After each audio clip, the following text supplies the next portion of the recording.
Good afternoon and welcome everyone. Welcome to Trolleheim with your host, Rabbi Anibal. I'm very happy to be here studying with all of you this week's Parsha. Fascinating story of our patriarchs and matriarchs. So I love studying Torah. Welcome, Amparo.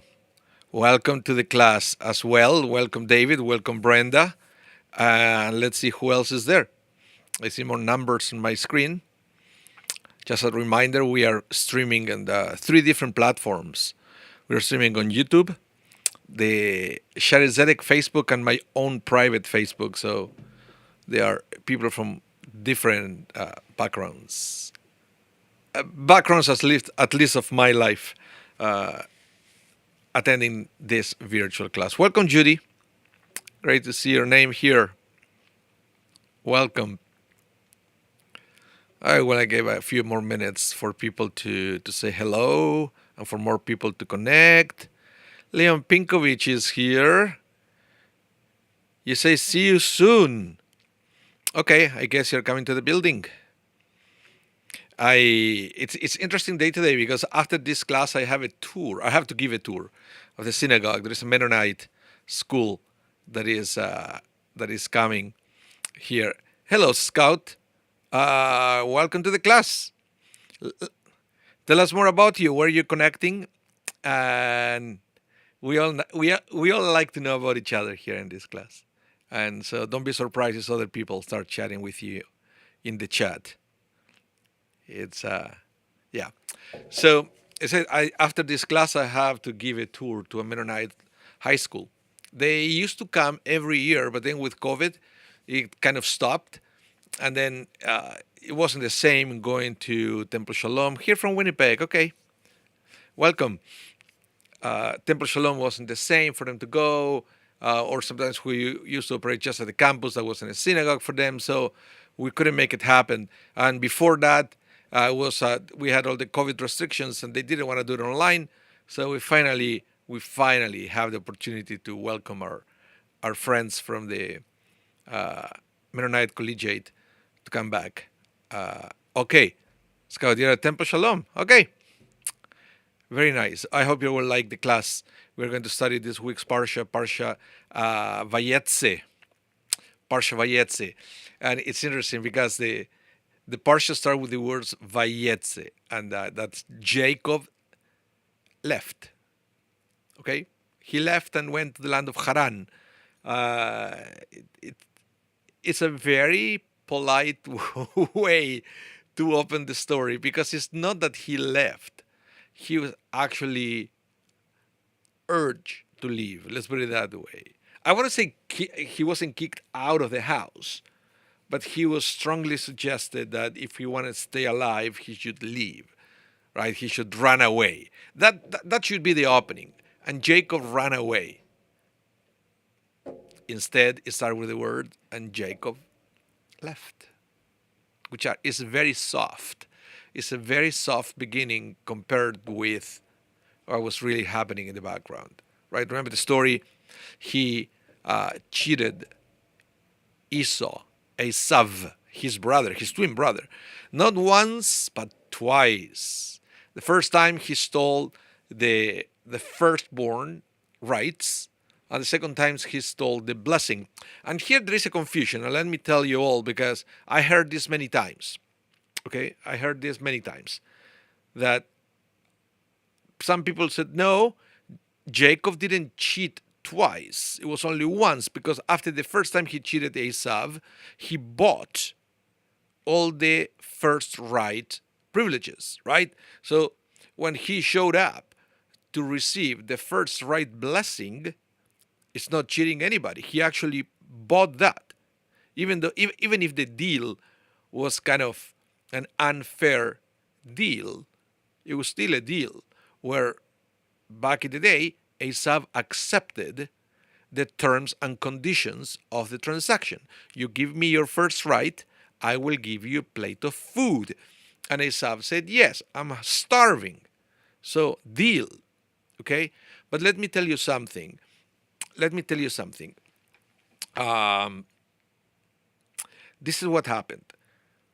When the Torah says that Yaakov bought the first right for a plate of food, what it's talking about is about the money. Okay? Let me explain.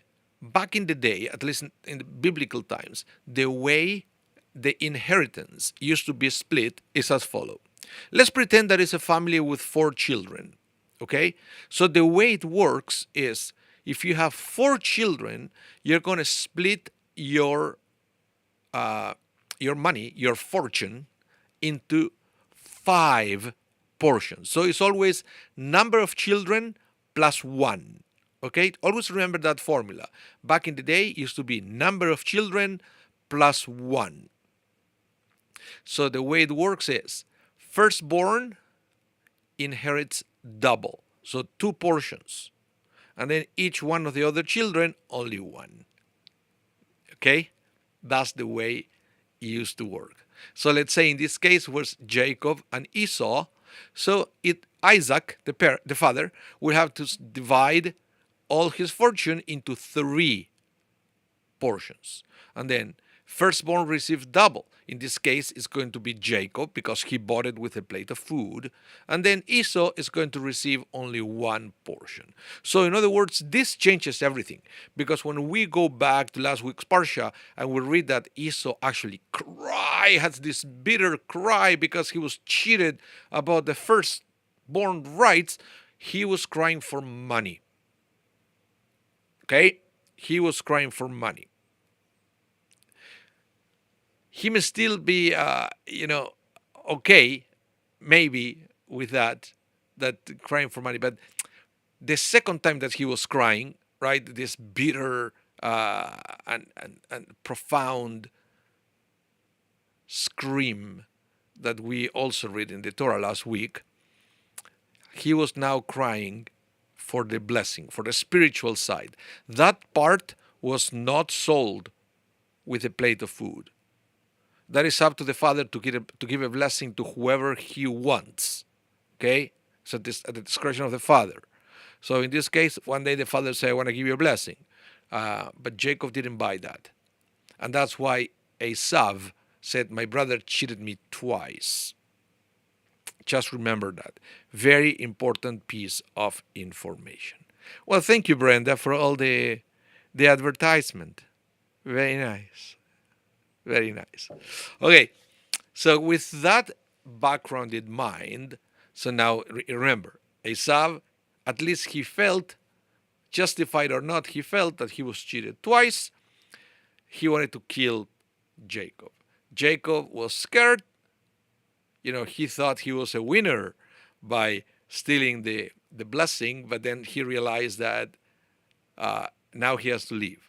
And he's going to go to some relatives in the land of Haran, okay, and that's the beginning of the parsha. And now what we're going to read is the first encounter. This is very interesting. Listen to this. We're going to read about the first encounter that Jacob is going to have after he leaves his house. What do you think it is? The first thing he encounters when he leaves. If you want to give me your best guess, type it in the chat. What was the first thing he encountered when he left, at least according to the Torah? What is it? What is it? Any takers? Any takers?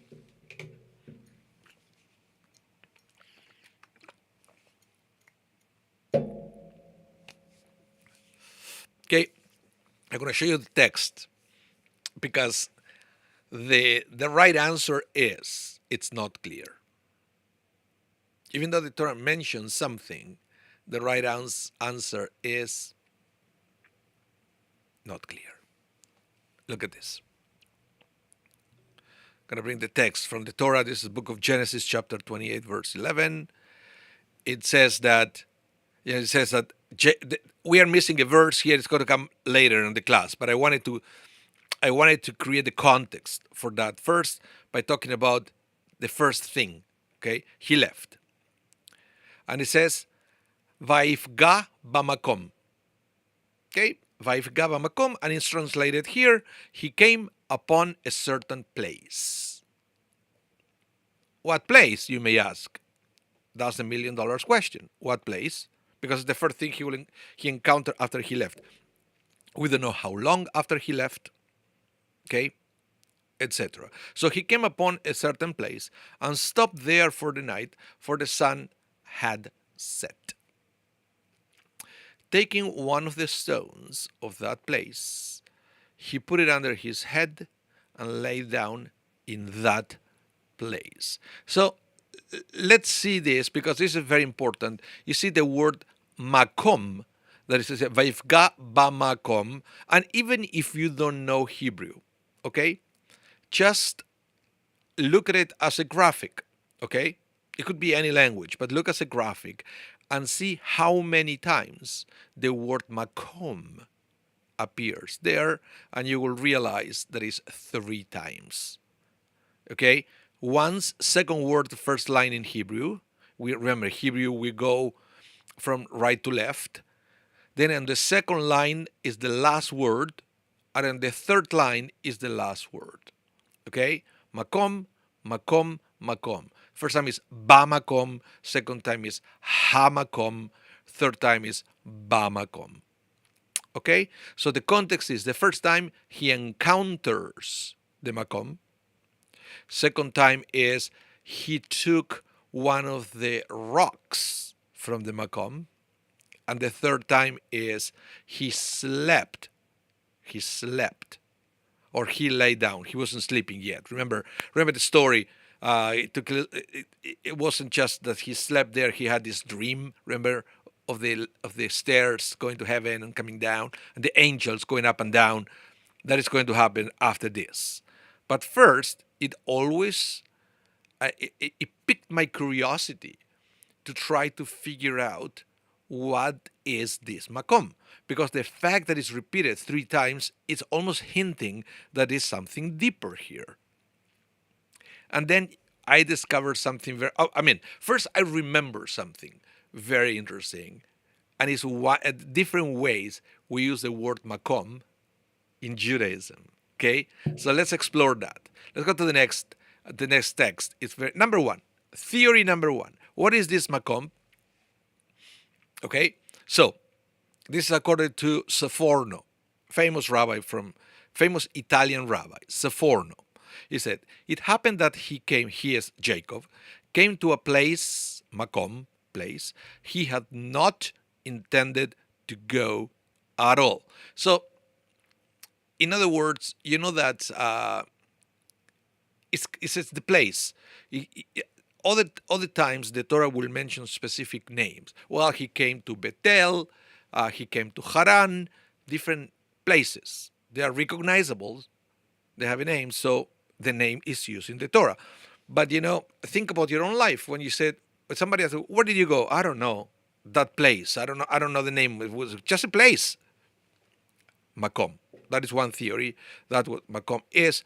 Jacob wasn't even sure what that was. Jacob didn't know the name. Makom, place. So it happened that he came to a place he had not intended to go at all.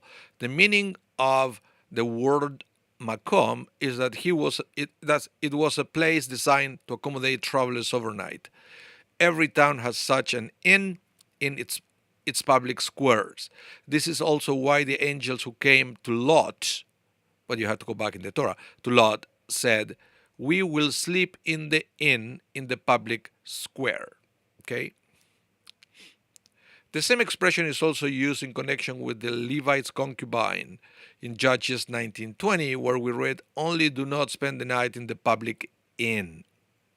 So, think about this. Jacob was going to Haran. Okay? It wasn't a one-day trip. It was probably a multiple-day trips, at least a couple of days trip. And then he has to spend the night somewhere. And it looks like it was this place in the way there that the locals used to call the place. It's not a city. It's the place where people would get together and sleep there. Why it was so important to get together? Because basically they were all protecting each other. You don't know the place. You need some kind of arrangement with other people to be safe. Okay, so this is theory number one. But then when you take the theory, then the second usage of the word makom, he took the rocks from the place. We are talking about physical rocks that they were in that place for people to sleep. Okay, and he slept at the makom, at that place. It makes sense. So this is theory number one. Let's go to theory number two.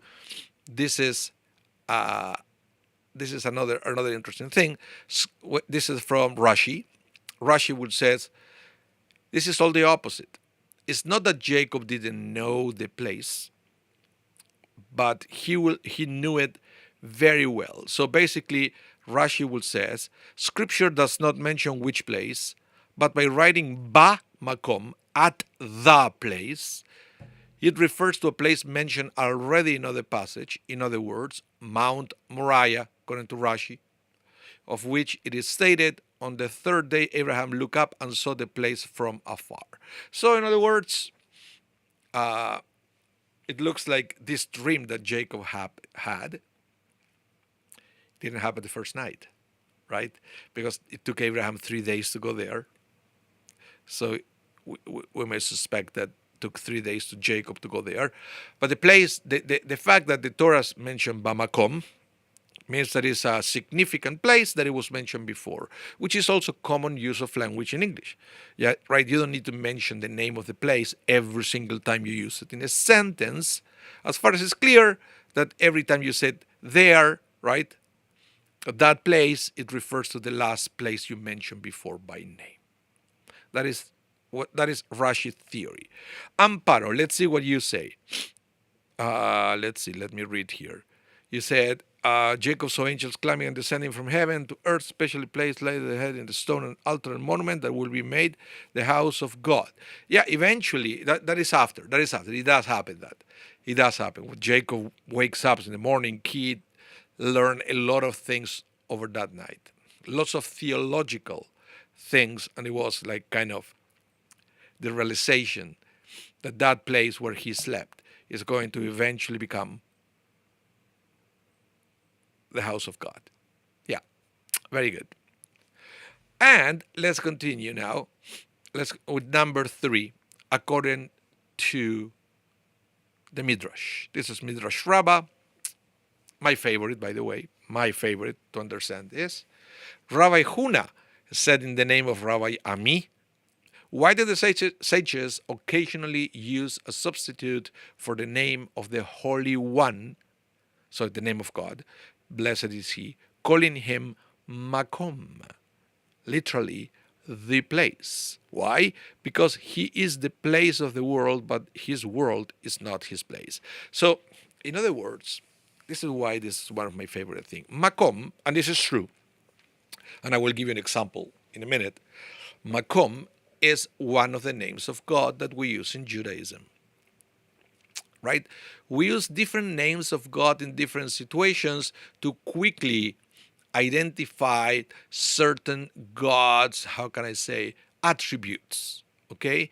So when we need people, when we need our listener to understand that we are now talking about some specific attributes of God, we use different names. It's not that they are different gods. It's the same God. We just use different names because God is infinite and it's impossible to encapsulate the entire divine in one single word.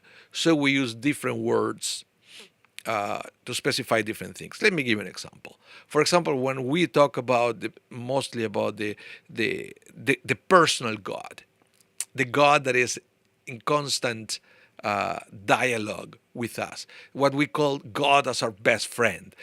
That is when we use the word Adonai. Okay?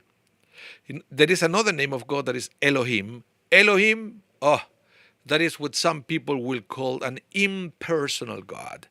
That is God as a macro manager, the universal God, the God controlling the universe. It's not that it's a different God, but it's just different qualities of God. One is close, one is more distant.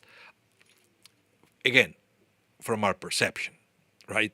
We're always talking about our perception. And then one of the names of God is Makom. When do we use this name of God? And this is why some people are familiar with this name, Makom. We use this name after a funeral. If you ever been to a Jewish funeral, you will, well, maybe now you can pay attention. Next time you go to a Jewish funeral, the rabbi will say to the family, Hamakom yenachem etchem.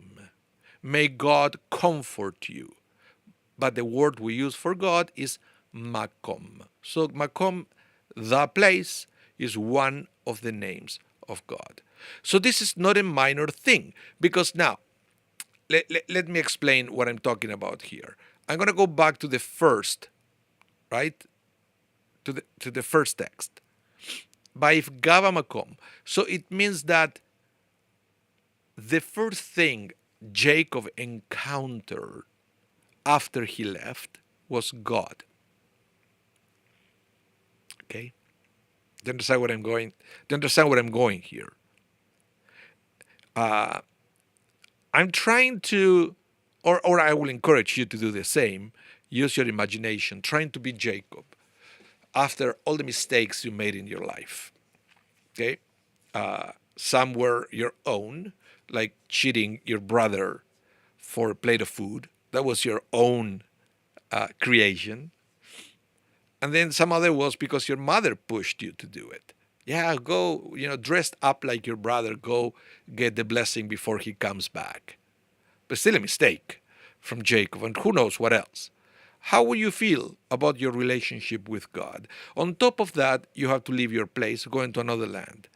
Chances are, because of the reality of those days where people believe in multiple gods, and they actually also believe that different lands were ruled by different gods. You may have a set of God for the land of Canaan, where Jacob was living, and maybe he thought that Adonai, the God, was the God only there. But now that he's going to go to Haran, the place is going to be ruled by a different set of gods. So many things.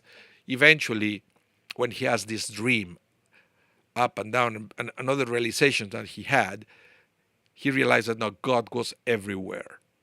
Not a minor thing. So it said, he left with all his insecurities, all his fears. He was in a foreign land. And there he came upon God. Oh, God is with me, even here. And then when it says, Vaikach me avnei hamakom, he took from the rock of the makom. And this is also a way to define God. We said Evan, or sometimes we said Evan Ezer, the rock of our help. Sometimes we call God the rock as well. So, imagine this, to sleep, putting God under your head. What does it mean? The feeling of security that will give you. And then what it says at the end of the line, what it says, he puts the Evan of the Makom under his head, and he lay down in God. Oh, what a beautiful metaphor. Lying down in God. The feeling that God is holding you.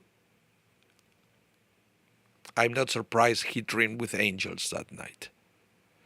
Because that's what happened when you put yourself in God's hands. So this is the other theory, the third one of what's going on here with that. Oops, I went too far here. Let me, hold on a minute. Yeah.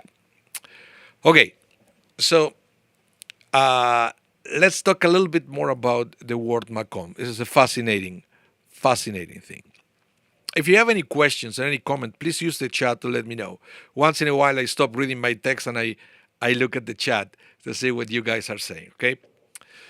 So, this is the opinion of Rabbi Joseph Albo. I believe he was from Spain. Brilliant rabbi. Brilliant rabbi. He said, the word makom, place, can be seen as phonetically related to mekayem, one who sustains. Okay? The existence of an object is often made possible by the place it occupies. So I'm mentioning this because what happened now is how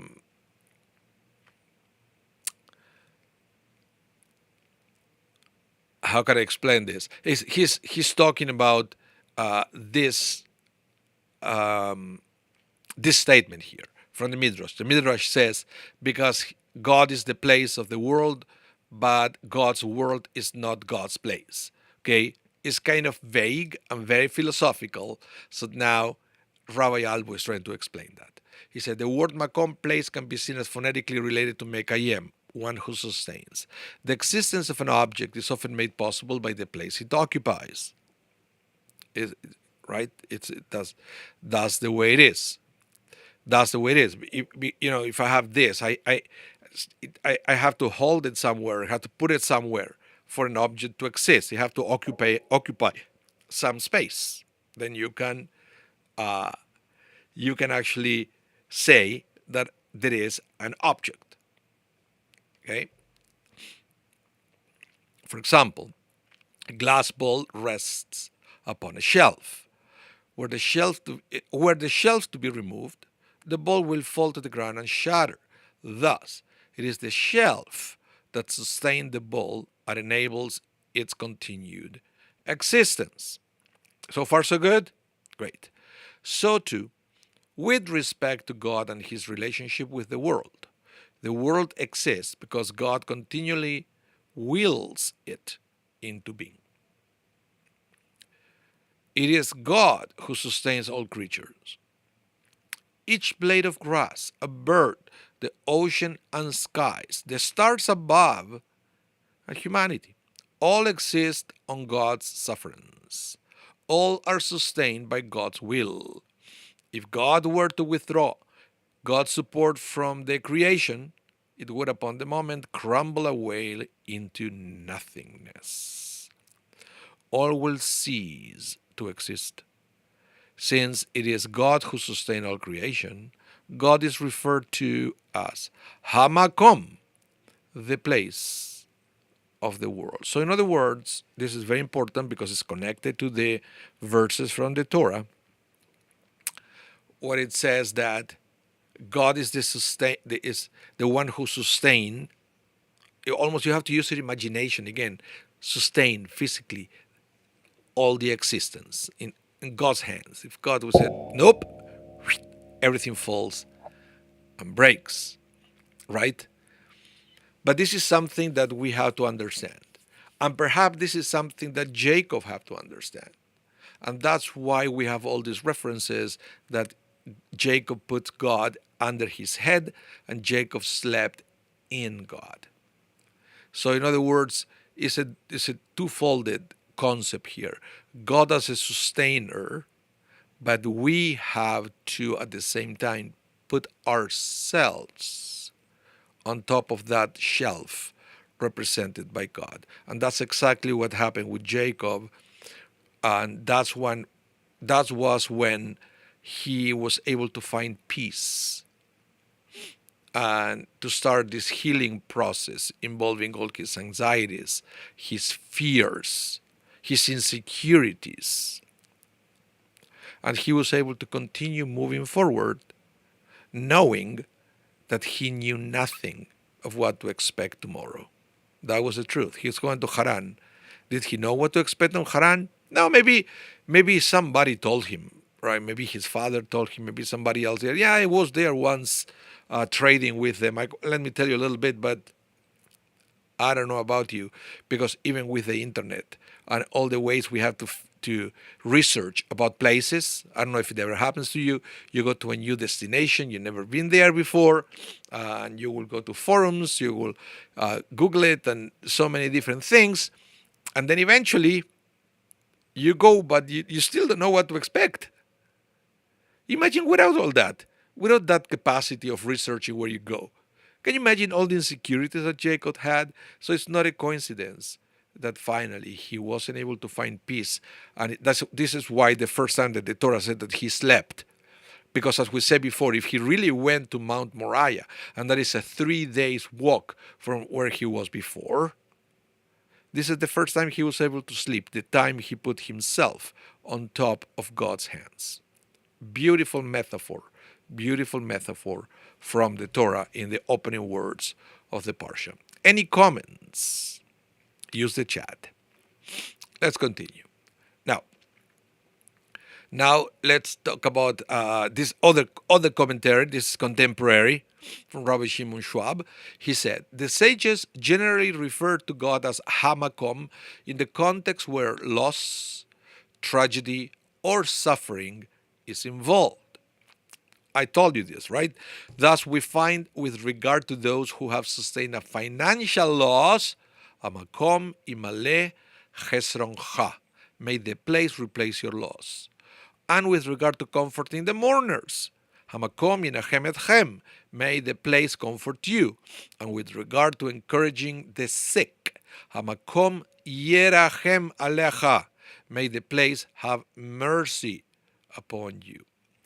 The reason is that in times of distress, there is a tendency to wonder how this could happen, and on some level, perhaps even to question where God is involved.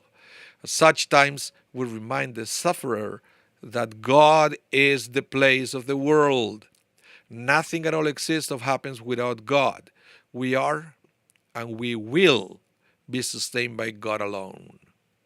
It is God who will comfort and restore, but only if you put yourselves in God's hands. And that's what I will say, when somebody had a financial loss, or lost the life or of a loved one, or somebody's sick, those are the moments that sometimes we need a gentle reminder to now more than ever put yourself or entrust yourself on God's hands.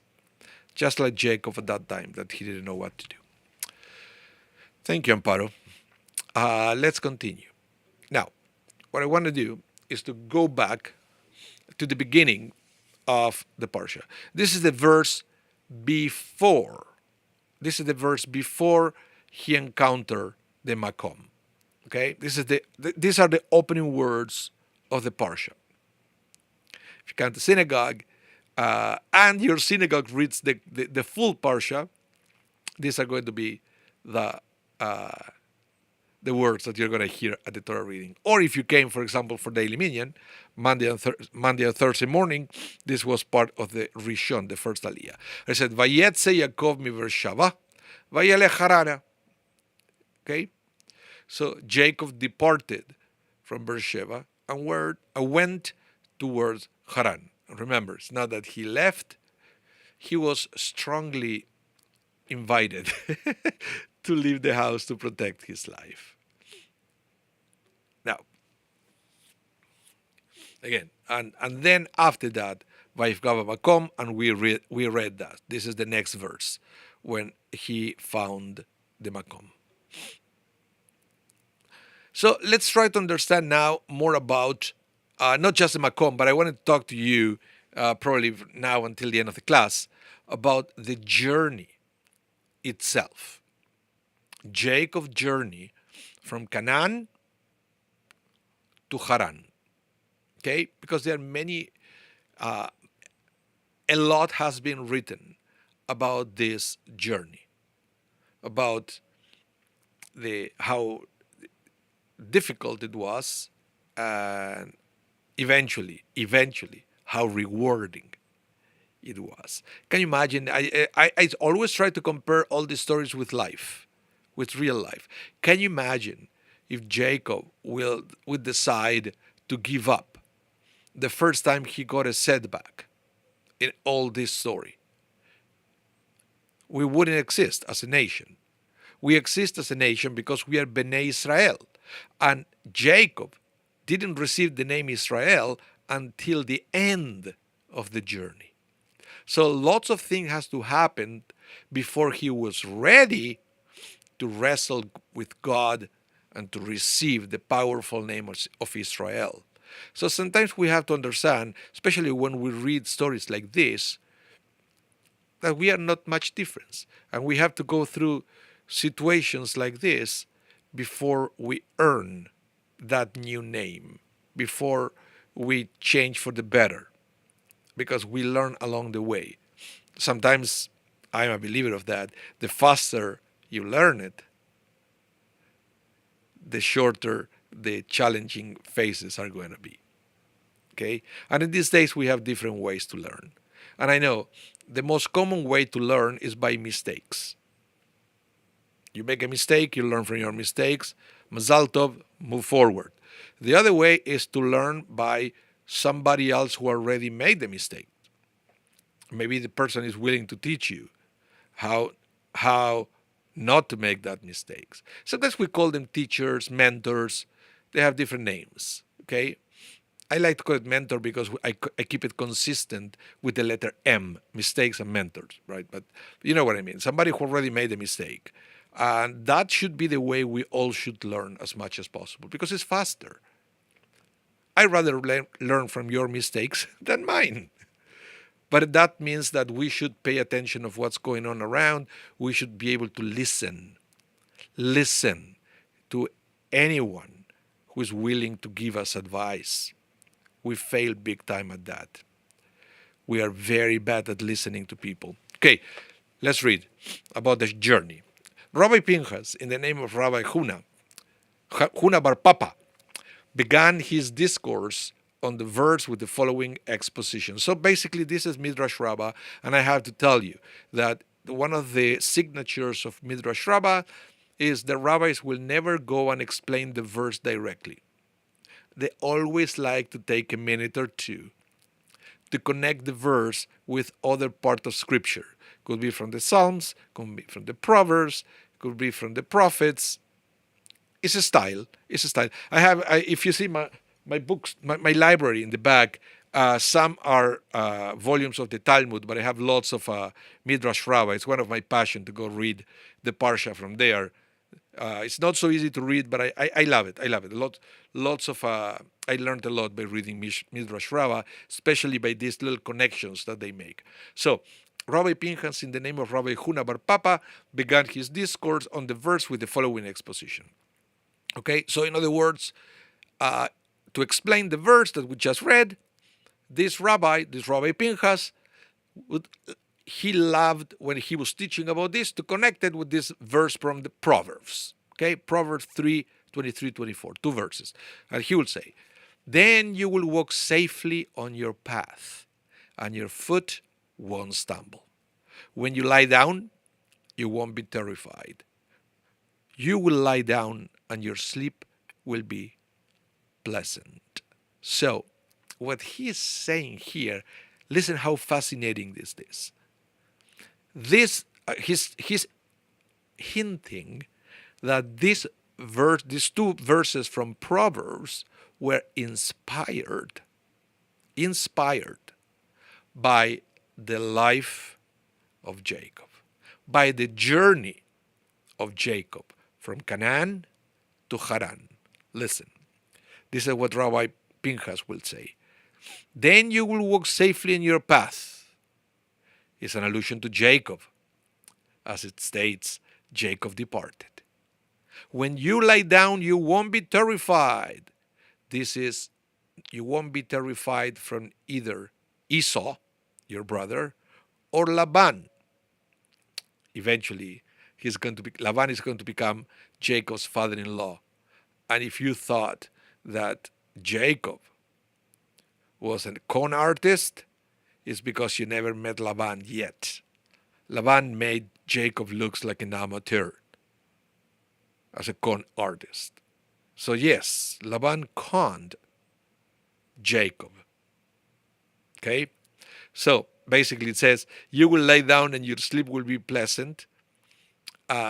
Refers to Jacob, of whom it states, and he lay down in that place.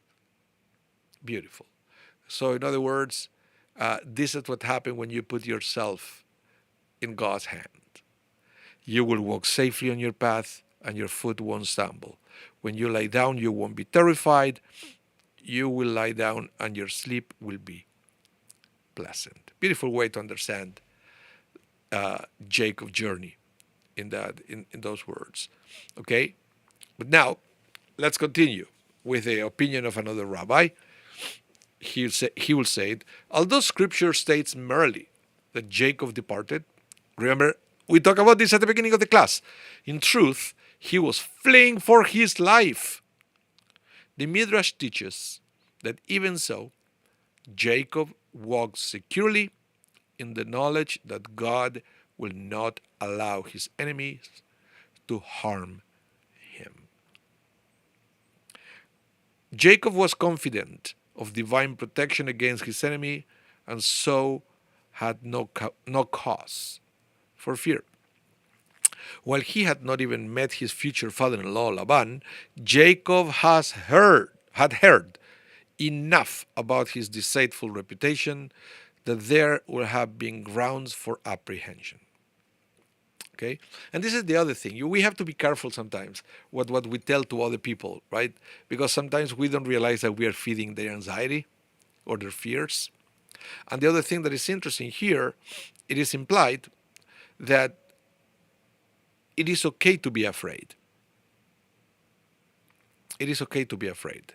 It's very difficult to control your feelings at all, right? It's very difficult. So fear, anxiety, depression eventually will hit. I believe all this text, the way we study Torah, is to give us tools how to cope and how to deal with those feelings, when those feelings come. So in this case, it's not a problem to be afraid. The problem is to stay afraid. So it's like God is asking you, what are you doing to deal with your fears? What are you doing to deal with your anxiety? What are you doing to deal with that depression that you're going through? Okay? And the solution here said, maybe, just try it. Try it once. Try to strengthen your relationship with God. Try to strengthen your emunah, your faith. Not the faith in the sense that, now that you establish a relationship with God, everything is going to go your way. That's not the way it works. The reason why we strengthen our faith is it's basically to deal with the insecurities, with the fact that we don't know what is going to happen. But when we understand that whatever happens comes from God, is a very liberating, and this is what happened with Jacob here. So let's continue, because now, even though he heard bad things about Laban, he decided to trust God more than his fears, and that's how he started to overcome those fears. Let's continue. Last paragraph. The Midrash indicates that when Jacob lay down to sleep on his way to Haran, God granted him a pleasant night's rest. This is quite the opposite of what we would expect, for those who are being pursued cannot afford to allow themselves to sleep. And even when they do sleep upon the hard ground with rocks as pillows, as Jacob did, it is certainly not a pleasant sleep. So in other words, faith, emunah, it's all about coming to the realizations that you cannot, or you shouldn't, you cannot allow fear to the unknown to take over your life. Because if there is only one thing that we know for sure, is that we don't know what is going to happen next. Even if we think we know. There are so many variants that you really don't. So what it says here, do like Jacob. After all the cheatings and all the things, all the mistakes, that's okay. God is giving you now another chance. Give yourself a chance to put yourself in God's hands. Okay? So, let's continue here. Now, I will skip this thing, I wanted to go to another another verse in scripture that is very similar to ours. It was pointed out to me by a rabbi. I never realized that. I never made the connection before, even though we read this every year for Yom Kippur. In the Mincha, in the afternoon service of Yom Kippur, we read the complete book of Jonah, of Yonah, right? Yonah. And then remember what happened with God said to Jonah, go to Nineveh and preach to them so they will repent. And Jonah said, no, I won't do that. And then he takes a ship and goes to the opposite direction. Okay? And what happened when he takes a ship? Well, eventually you know how it ends. He jumps out of the ship and he gets swallowed by a big fish. And then the big fish takes him to Nineveh. He wasn't able to escape his destiny. That's pretty much one of the things that we learn from the story. But let's remember what happened on the ship during the journey. You see, that's why there are so many similarities between the Jacob journey, Jonah's journey here. That there is a physical journey from one place to another, but it's also a spiritual journey to try to realize a deeper truth. So it says here, Jonah, chapter 1, verses 4 to 6. Jonah was on the ship. Was a big storm happening. Everybody was asked at the ship to pray to their own God, their own way. Nothing happened. The storm was getting worse and worse and worse and worse. Okay? So let's read about this storm. God cast a mighty wind upon the sea, and such a great tempest came upon the sea that the ship was in danger of breaking up. Terrible. In their fright, the sailors cried out, each to his own God, and they flung the ship's cargo overboard to make it lighter for them. So they started to throw things away. Maybe they were thinking, if we make the ship lighter, we have a better chance to pass the storm. Jonah, meanwhile, had gone down into the hold of the vessel, where he lay down and fell asleep. The captain went over to him and cried out, how can you be sleeping so soundly? Up, call upon your God.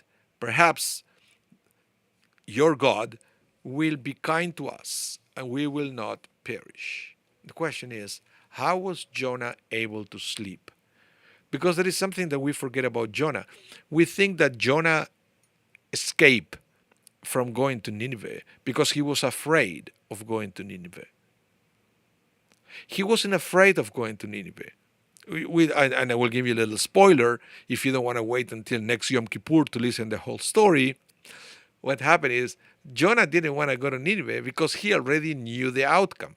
He already knew that those sinners of Nineveh will repent and they will be spared from death. And Jonah didn't like that. But Jonah had a profound faith in God to the point that he was able to sleep during the storm. He trusted God. He said, look, what can I do? There is a storm. Okay? I cannot stop the storm. It's the fact. Am I going to, even if I cry or whatever, I better go sleep. Maybe if the storm passes, I will refresh for whatever we go. If it doesn't, I will die in my sleep. So Jonah was a man of faith, but the problem is he didn't want Nineveh to be spared, and there is a dialogue between Jonah and God about that at the end of the book. Okay, but yes, there are lots of similarities between Jonah and Jacob.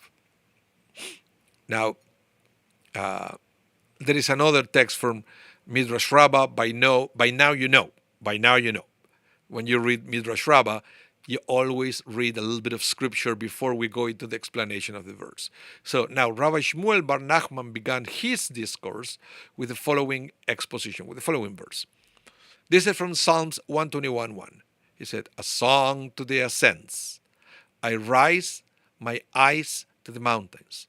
Where will my help come from? My help comes from God. You can probably really see the connection, right, between Jacob's mindset at that point and this verse here. Fears, anxiety, depression, so many things going on inside, and then all of a sudden, I raise my eyes at the mountains. Why should I be afraid? If there is a solution will come from God. So let's continue with the midrash. So this was spoken by Jacob, okay, who meant I rise my side to my mentors. Okay, this is beautiful because in the Hebrew said Shir Ma'alot Esaenai El Heharim. El Heharim is to the mountains. You know how you say mountain in Hebrew? Har. Har. So Harim, mountains, plural. But here, Rabbi Shmuel Bar Nachman, he decides not to read to the mountains, but to read to my mentors. Ha-horim. Horim is also my parents, mentors, parents, teachers in the context. This is what I mentioned before. When you want to learn about uh, about about things, you can go through the mistakes of the experience and they learn from it, or you can trust your mentors to learn from their mistakes. So it's not the first time in history that somebody will have a crisis of faith. So you can you can try to navigate that by yourself, or you can trust on what you were told by your mentors on how to deal with these situations. Okay? So, again, this was spoken by Jacob, who meant I raise my eyes to my mentors, my teachers, to my instructions in serving God. Jacob continued, where will my help come from? Okay, but now, what is help? What is help in this context? Oh, this is beautiful, Midrash. He said, well, we can actually understand that help means wife. Where will my wife come from? So help. Wife. What? Well, listen to this. When Eliezer went to bring Rebekah as a wife for Isaac, remember Abraham sent Eliezer to bring Rebekah. It is what is written concerning him. Then the servant took 10 camels from his master's camels and set out with all the bounty of his master in his hand. But I have with me not a single nose ring or bracelet. So basically, what it say here is he went for a wife. So Jacob, it looks like one of the missions of Jacob going to Haran was to get married there. Okay, but part of his anxiety was, well, last time somebody went to Haran to get a wife. That was, Rebecca, my mother, and Isaac sent Eliezer to get somebody to marry Isaac. But back then, Abraham sent Eliezer with money to give in exchange for a wife. But I have nothing. This is one of the things. This is for another class. How come Jacob went with empty-handed? Isaac couldn't give him any part of his inheritance to take with him? Many theories there. One theory is actually Esau robbed him. Some people say it was Esau's son robbed him on everything before Jacob was able to reach. And that fueled more of his fears and things. But we have to understand, okay, so this explains his fears, but why did I say here that help means wife? Well, listen to this. Jacob was in his way to find a wife and looked to the ways of Abraham and Isaac for guidance. When he did so, he recalled how Eliezer took many camels laden with his master's wealth to bestow upon the girls who would marry Isaac. Jacob, on the other hand, had nothing to his name and feared that his chances to finding a suitable partner were therefore hampered. So he calls out, where will my help come from? The word help, ezeri, is an allusion to a wife, for Eve was called Adam's ezer, helper.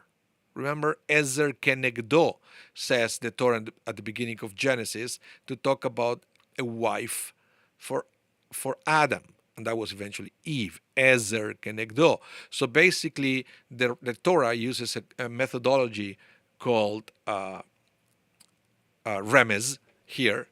Oh no, not remez. This is the midrash actually, the drush connecting two texts together. It's how do you call it when Zera Shava? It is when the way to connect two different texts to learn the the meaning of a word, for example. So in these words, where my help will come, where my wife will come. Why wife? Because help or ezer, it was used in allusion to a wife in the story of creation. Beautiful, beautiful connection here by the rabbis. So Jacob was thus asking in the book of Psalms, or basically the story of Jacob inspired King David when he wrote the book of Psalms. He said, without any money, how will I attract a wife? In other words, even at that time, he realized there is nothing I can do about it. Nothing I can do about it. So why would I stress out about it? And he was able to sleep after that realization. Okay. Well, thank you so much, everyone, for coming to the class. And if you missed any part of the class, remember this whole class that is going to be rebroadcasted tonight at 8 p.m. Central Time. Okay, that's simple. Same channels, but it's going to be the recording of this class. So if you missed the beginning, you can replay it, or if you are a little bit more techie, you can go to our YouTube channel and then you will find it there and you can play it at any time of the day. But if not, just wait until 8 p.m. Central Time. The whole class is going to be rebroadcasted so you can enjoy it, or you can enjoy it again. Thank you again, everyone. Thank you again. Have a wonderful rest of your day. I hope to see you next week, same time, every Thursday at noon, so we can study once again in the next edition of Torah L'Chaim with your host, myself, Rabbi Anibal. Have a wonderful day. Stay safe. Hope to see you soon. Bye, everyone.